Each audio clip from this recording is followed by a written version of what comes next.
네, 안녕하세요, 여러분. 뭐, 이길 줄 몰랐는데, 사실, 좀 준비를, 그래서 뭐, 강의 준비를 딱히, 안 했는데, 어찌됐든 또 이제 시간을, 여러분들께 할애를 해야 되는 부분이 있다 보니까, 안랩에 대해서, 조금 더 기술적으로 설명을 좀 드리고요. 이 대선주 관련돼서 지금 앞으로, 어떤 식으로 이벤트들이 쭉 이어지는지에 대해서 좀 설명을 드리도록 하겠습니다.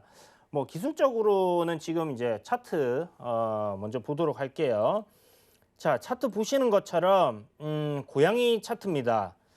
고양이 차트인데 요 고양이 차트가 사실 지금 뭐 다 지나고 나서 고양이 차트 보면 뭐 하겠습니까? 고양이 차트라는 게 요렇게 이제 만들어졌을 때 여러분들이 이거 고양이 차트 아니야? 라고 이렇게 알아채셔야지 급락을 피할 수가 있다라는 부분이고요. 요게 이제 제가 예전에 바이넥스에서 한번 어떤 분께서 이제 문의 주신 거를 갖다가 이거 고양이 차트 같은데요? 라고 말씀을 드렸거든요. 그랬는데 실질적으로 진짜 이렇게 급락이 나와버렸습니다. 자, 보니까 어떻습니까? 고양이 차트 이후에 급락하고 다시 주가가 반등이 이렇게 나와줘요. 그런데 보시는 것처럼 이제 바이넥스 같은 경우는 이제 그 위탁 생산이라는 러시아 백신 위탁 생산이라는 이슈가 붙으면서 추세를 강하게 만들어 놓고 그대로 이제 고점까지 이렇게 올라온 상황이고요. 안랩 같은 경우는 이제 보시는 것처럼 이제 저점을 찍고 제가 이제 뭐 노란 톡방에서도 말씀드렸고 방송에서도 말씀드렸고 이 저점 구간에서 이제 계속 안철수 관련주를 봐야 된다라고 얘기했던 부분이 이렇게 이제 급락 나왔던 부분에 대한 되돌림이 만들어질 수 있기 때문이었습니다. 그래서 중간에 사신 분들도 한 10% 수익이셨을 거고 바닥권을 잘 잡으신 분들은 한 30% 그리고 뭐 얼추 제가 말씀드린 시점에서 방송에서 얘기 드렸을 때 사신 분들도 한 20% 정도 올라왔을 거예요. 이게 기본적으로 보통 하락폭의 한 절반 정도, 그러니까 절반이 딱 그 수학 공식 참 딱 정해져 있으면 얼마나 좋겠습니까? 그러면 뭐, 누구나 다 수익을 낼 수 있겠죠. 그렇지만 그렇지는 않다라는 부분. 그래서 앞서 이렇게 주가가 내려올 때 이 부분을 우리가 이제 고양이 차트는 잠시 지우겠습니다. 어지러우니까. 자, 요렇게 이제 놓고 급락 나온 부분까지 이제 보면요. 이 7만 5천 원대에서 주가가 요때가 이제 단일화 하냐, 이제 단일화가 되냐 마냐, 단일화 누가 되냐, 요 부분이었었거든요. 그래서 횡보를 하면서 여기서 반등을 나올 듯이 요렇게 좀 만들어 놓은 흐름들이 있었어요. 그렇기 때문에 요 구간에 또 개인 투자자분들이 많이 삽니다. 저점이구나 해서. 그런 이제 저항대가 이렇게 보통 만들어진다 보시면 될 것 같고요. 그래서 주가가 올라가다가 멈추고 거기서 횡보를 하면서 박스권을 만들게 될 경우 주가가 빠지게 되면 다시 올라올 때 그 가격이 저항권이 돼요. 내려갈 때도 마찬가지입니다. 그래서 지금 내려가는 구간에 이제 그런 식으로 만들어 놨기 때문에 올라오다 보니까 이 구간이 이제 저항이 되는 거고 그리고 딱히 요 시점에서는 이제 보궐선거라는 4월 7일이었죠. 보궐선거가 이제 끝난 시점이었습니다. 그렇기 때문에 어떤 재료적인 측면에서의 단기적인 재료적인 측면에서 소멸을 하면서 주가가 중심 가격까지 올라왔다가 눌림을 잔잔하게 지금 받아놓은 상태다. 그래서 지금 대선주들 중에서 굉장히 좀 어떻게 보면 안전한 위치에 놓여 있는 종목이다라고 생각을 할 수 있을 것 같아요. 뭐 이렇게 급등이 막 나와서 고가놀이를 하고 있는 그런 종목들도 상당히 많은데 물론 그런 종목들이 안 간다는 건 아니에요. 제가 지금 차트 설명 끝내고 나면 왜 대선주를 우리가 준비를 하고 지금 뭐 큰 수익은 아니더라도 지금 시점에도 충분히 수익을 낼 수 있는 이벤트들이 있는가에 대해서 여러분들께 설명을 드릴 텐데요. 뭐 지금 안랩 그래서 이 눌림 구간을 좀 끝내는 시점이고 보시면 단기적인 하락 추세를 이렇게 만들어 놨습니다. 이 하락 추세를 지금 벗겨내는 흐름이기 때문에 제 생각에는 아무리 못해도 지금 이 고점 그리고 이 저점 구간의 한 중심 가격대까지는 올라올 수 있다. 그리고 대선 테마기 때문에 제가 좀 앞으로 이제 좀 이따 말씀드릴 그런 이슈들이 차근차근 나오기 시작하면서 이슈가 불거질 경우에는 8만 원까지도 상승 흐름이 나오지 않겠나라고 생각합니다. 그래서 일단은 뭐 7만 8천 원 정도 보시면 앞에 전고점 저항 자리도 있고 하니까 요 정도 봐도 괜찮을 것 같고요. 한 8만 원대 해서 요 정도 밴드가 지금 아마 저항으로 좀 작용을 할 텐데 그래서 일단 목표가는 8만 원 잡으시고요.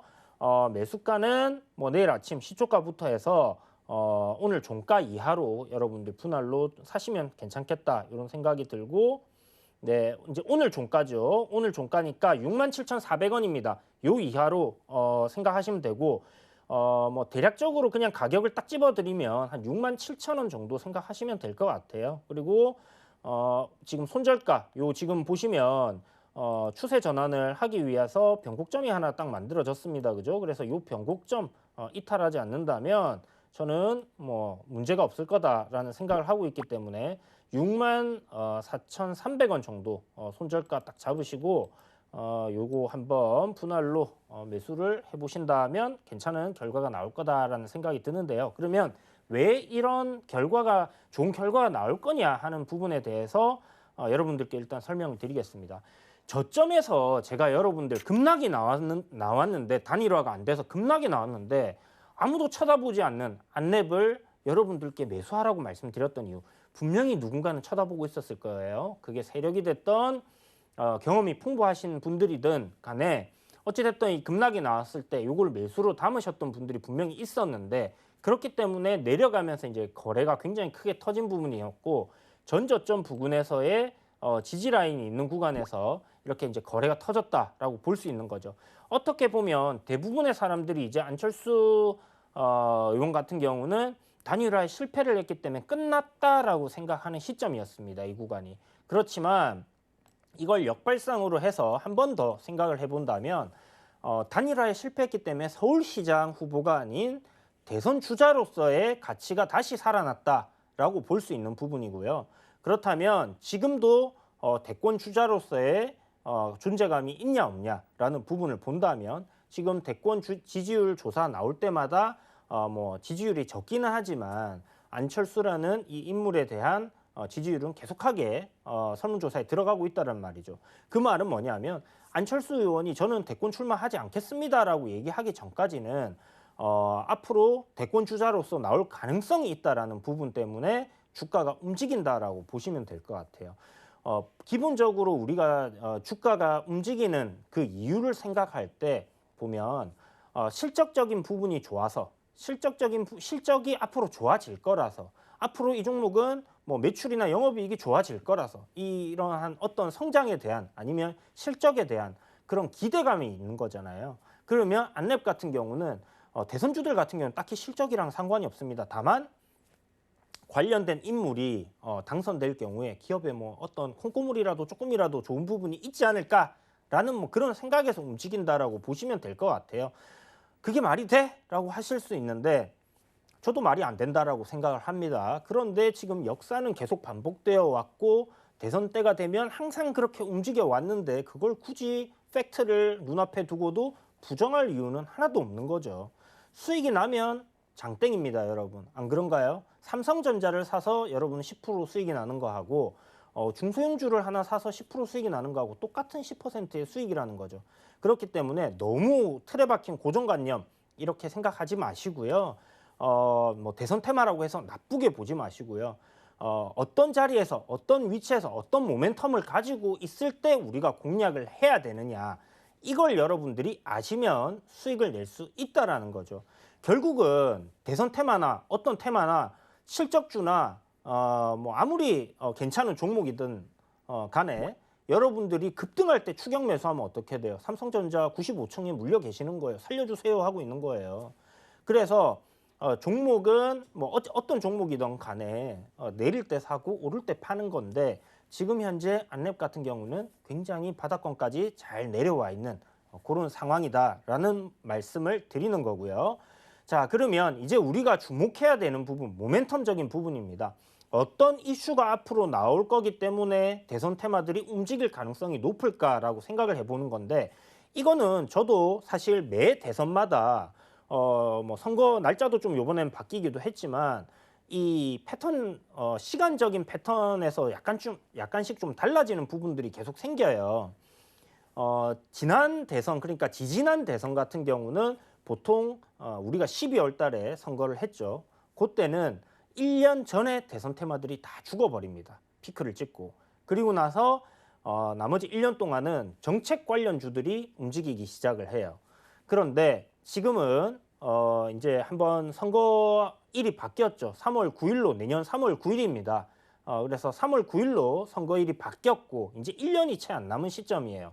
그러면 3월 초죠. 3월 초에서 이 대통령 후보를 각 당마다 선출을 할 텐데 전당대회가 나오는 시점이 야권 같은 경우 지금 국민의힘은 120일 남았을 때 이 전당대회를 하기로 되어 있습니다. 그러면 약 한 4개월 정도가 되겠죠. 그러면 12월 초 그 정도가 될 거고요. 그 다음에 이제 지금 민주당 같은 경우는 뭐 이거를 갖다가 뭐 연기를 하니 많이 이런 얘기들이 나오고 있는데 아직까지 이제 연기가 안 된 거기 때문에 180일 이전에 전당대회를 하기로 돼 있어요. 그러면 10월 초가 될 겁니다. 그래서 지금 5월 초잖아요. 10월 초까지 기간이 딱 5개월밖에 남지 않은 상황이에요. 그렇다면 지금부터 해서 굉장히 많은 정치적인 이슈들이 일어날 거고요. 여러분들 뉴스 보시면 알겠지만 지금 어떻게든지 지지율을 끌어올리기 위해서 뭐 군대 갔다 오면 1,000만 원 준다든지 군대 갔다 오면 뭐 세계여행 보내준다든지 3,000만 원을 준다든지 막 지금 막 정책들이 나오고 있는 겁니다. 물론 그게 이제 결정된 사항은 아니지만 그런 이야기들을 던짐으로 인해서 언론에 한 번 더 노출이 되는 거고 그런 사람들에게 지지를 받을 수 있고 호응을 받을 수 있고 여론이 형성이 된다 하면 그게 이제 정책으로 가게 되는 그런 상황이 되는 거죠. 그래서 지금 이 대권 주자들, 대권 레이스에 참여할 사람들은 지금부터 저 대권에 참여합니다라고 막 손을 들고 있는 그런 상황인 거예요. 그래서 보면 지금 우리가 잘 알지 못했던 정치인들도 대선 주자로 지금 나오는 상황이고요. 기존에 잘 알던 사람들도 저 사람 대권에 나오는 거 아닐까 하고 기대했던 사람들도 대권에 나온다라고 선언을 하고 있는 겁니다. 그런데 굳이 그런 선언을 안 해도 되는 사람들이 몇 명 있죠. 지금 윤석열 전 총장 같은 경우는 뭐 대권 출마하겠다는 얘기는 안 했습니다. 본인 입으로. 그렇지만 대부분의 사람들이 대권에 나온다라고 생각을 하고 있는 거고요. 안철수 역시 마찬가지고 뭐 이렇게 정치인들이 자기 입으로 이렇게 인지도가 있는 사람들은 딱히 제가 대선에 이번에 출마를 하겠습니다라고 얘기할 필요가 없는 거죠. 자, 그렇다면 좀 전에 말씀드린 것처럼 이 전당대회라는 시간이 앞으로 굉장히 이제 짧아졌어요. 제가 대선주에 대해서 여러분들께 설명을 드릴 때 항상 말씀드리는 게 이 전당대회까지는 모멘텀이 살아있다, 기대감이 살아있다라고 말씀을 드리거든요.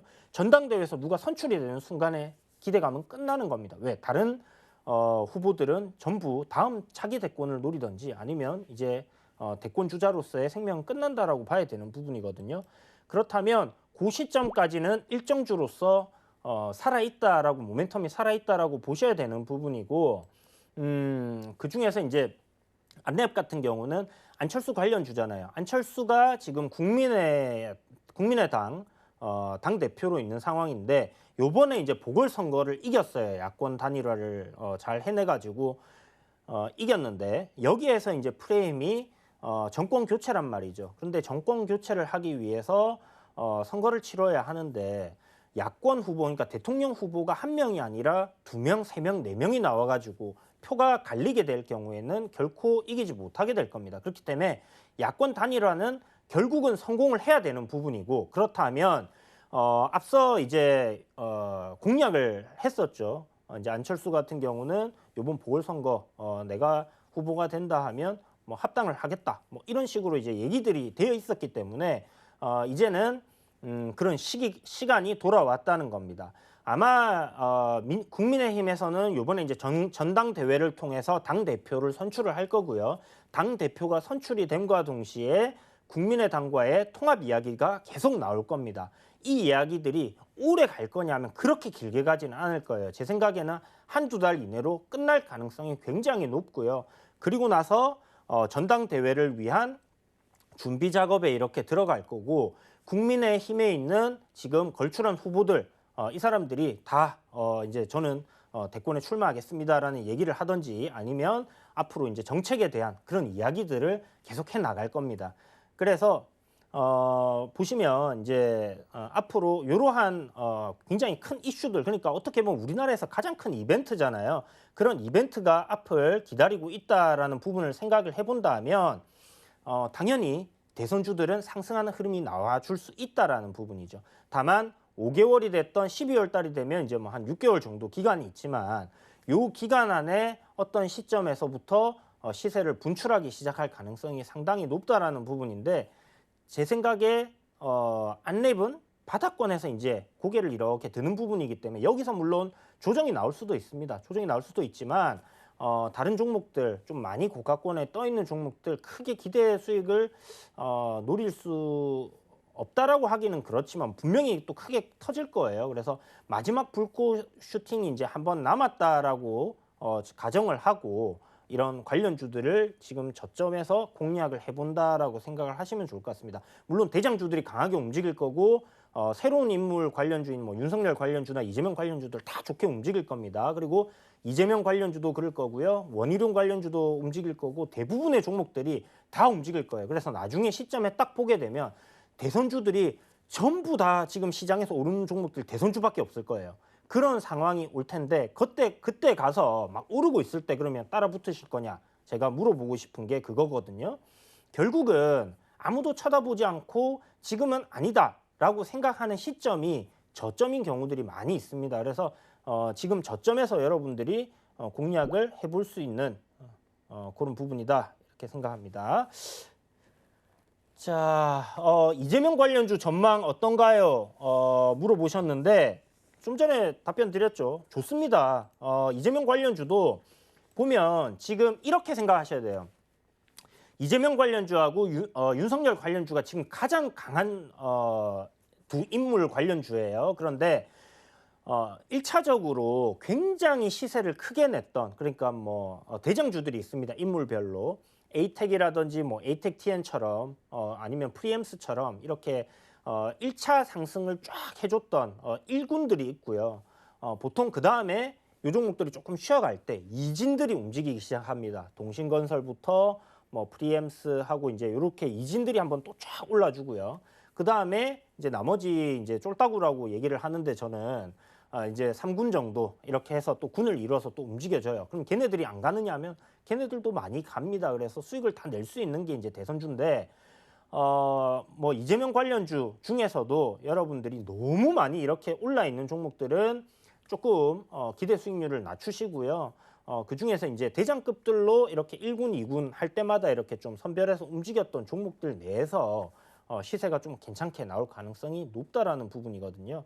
그래서 지금 잘 찾아보시면 일진들 빼고 이진들, 삼진들 내에서의 상승률이 크게 나올 만한 종목들 여전히 많이 있습니다. 그래서 제가 마지막 불꽃 슈팅이라고 말씀드렸는데 한 인물당 지금 뭐 윤석열 관련주만 해도 뭐 20개가 넘어가고 이재명 관련주만 해도 뭐 열 몇 개가 되고 이낙연 관련주만 해도 열 몇 개가 되고 막 이런 상황이거든요. 그러면 나중에 대선 테마들 다 같이 막 움직이게 되면 그때 여러분들 모든 인물들의 대선주들이 막 다 같이 급등을 하는 시점이 올 거예요. 그때가 끝물이다라고 생각을 하시고요. 절대로 추격 매수를 하시면 안 되는 시점이다라는 부분을 여러분들 알아두시고요. 그 전에 미리 그러한 시세가 나올 것을 대비를 해서 내릴 때마다 분할 매수 관점으로 접근을 하시든지 정 모르시겠다 할 때는 제가 지금 말씀드리는 안랩 정도 기본적으로 기업에 대한 믿음이 있는 그런 기업을 여러분들이 잡으셔야 된다는 겁니다. 대선주도 실적이 좋고 저평가인 종목일수록 더 많이 상승을 하기 때문에 그런 종목들이 대장이 되기 때문에 이미 많이 올라 있는 상황인데 안철수 같은 경우는 지금 안랩이 저는 대장이다라고 생각을 하고요. 뭐 까뮤도 있고 써니전자도 있습니다. 그런데 좀 거래 대금도 풍부하고 방송에서 여러분들께 이렇게 말씀드릴 때 부담이 없는 그런 종목이지 않겠나 하는 생각에서 준비를 했다. 이렇게 보시면 좋을 것 같습니다.